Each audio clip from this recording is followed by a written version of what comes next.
1 जनवरी की रात दिल्ली की पथरीली सड़कों पर पूरे 12 किलोमीटर तक सिर्फ अंजलि को नहीं घसीटा गया, बल्कि इसके साथ ही दिल्ली पुलिस की पूरी साख ही घिसटती चली गई। इस केस की जांच दिल्ली पुलिस ने कैसे की, इसका अंदाजा बस इसी बात से लगा लीजिए कि हादसे के करीब 36 घंटे बाद पुलिस को पहली बार पता चलता है कि जिस स्कूटी का हादसा हुआ उस स्कूटी पर एक नहीं बल्कि 2 लोग सवार थे।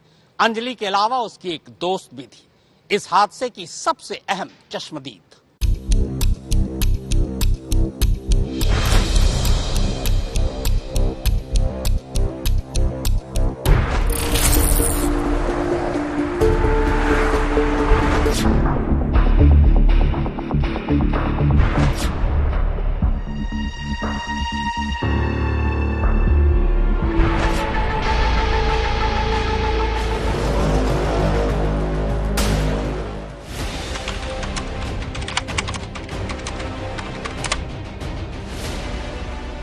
मारुति बलेनो कार की पहियों तले 12 किलोमीटर तक घसीटे जाने के बाद मुर्दा अंजलि की लाश तब एसजीएम हॉस्पिटल के मुर्दा घर में पड़ी थी।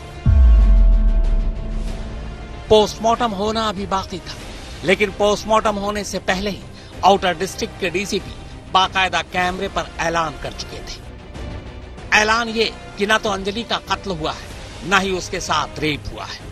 तारीख और वक्त के साथ जरा डीसीपी साहब की ये बातें सुनिए।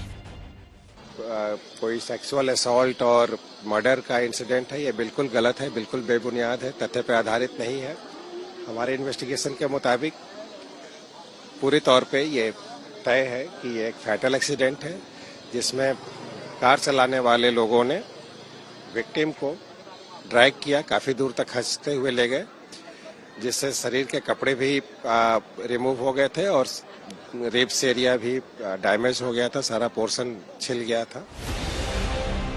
इधर डीसीपी साहब पोस्टमार्टम से पहले ही अपना फैसला सुना चुके थे। उधर इनके सीनियर अफसर special commissioner of police Sagarpreet Singh Hooda DCP के ऐलान के करीब 26 घंटे बाद मीडिया से मुखातिब होकर ये बता रहे थे कि उन्होंने अंजलि के पोस्टमार्टम के लिए डॉक्टरों की टीम की एक बोर्ड बनाने की सिफारिश की ताकि पोस्टमार्टम रिपोर्ट पर कोई उंगली न उठा सके।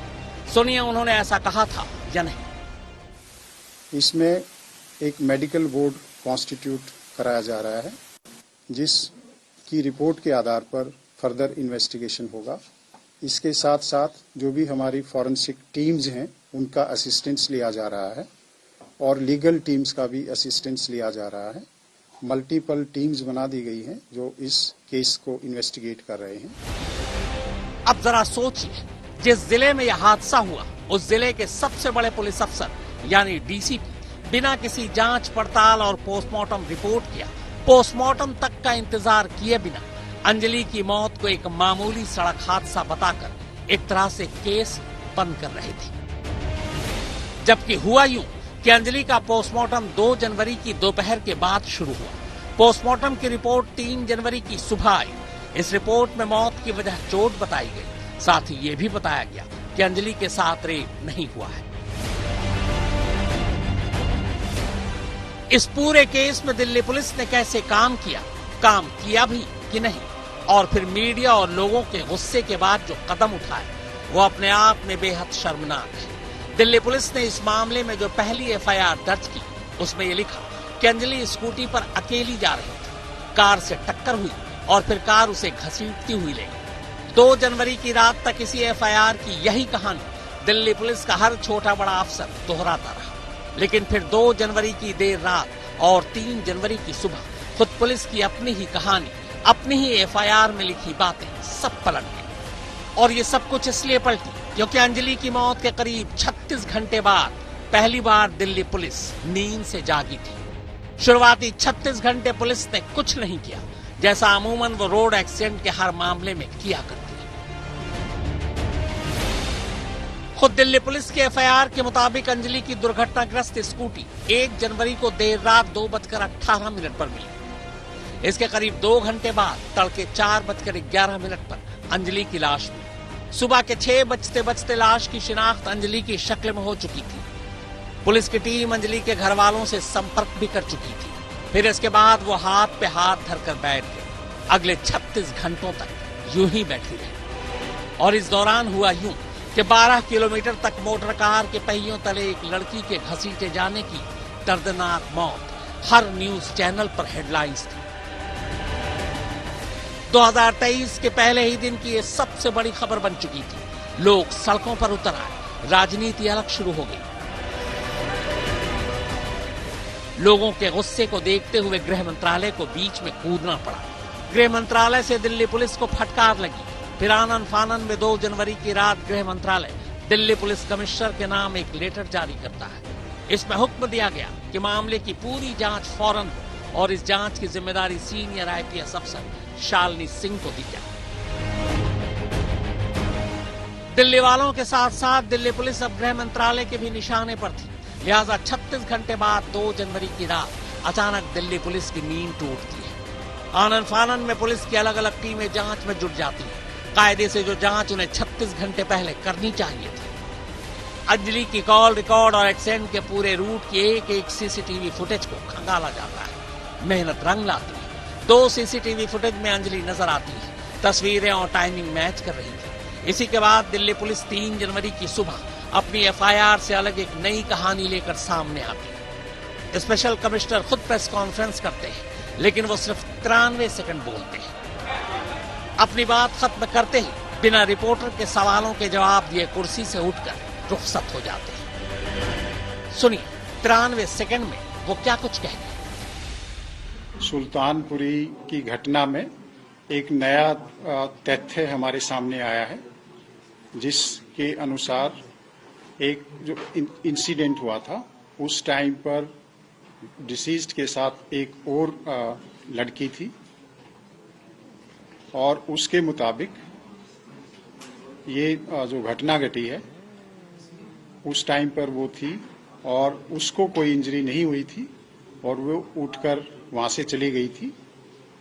और इस मुद्दे में हमने जो भी एफर्ट्स किए हैं कल, उसका परिणाम ये रहा कि अब हमारे पास एक इंसिडेंट की आई विटनेस है और वो पुलिस के साथ कोऑपरेट कर रही है।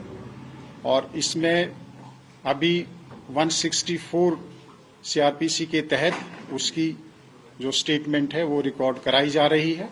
यह दिल्ली पुलिस के लिए इस केस के इन्वेस्टिगेशन में एक सिग्निफिकेंट डेवलपमेंट है और जो अक्यूज्ड हैं उनको एक तरह से सजा दिलाने में हमारे लिए महत्वपूर्ण साबित होगा।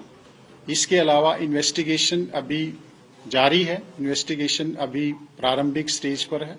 बहुत पहलुओं पर इन्वेस्टिगेशन हो रहा है और जल्दी ही दिल्ली पुलिस की ये कोशिश है कि जल्दी ही इस इन्वेस्टिगेशन को कंप्लीट कर लिया जाएगा और जो अपराधी हैं उनको सख्त से सख्त सजा दी।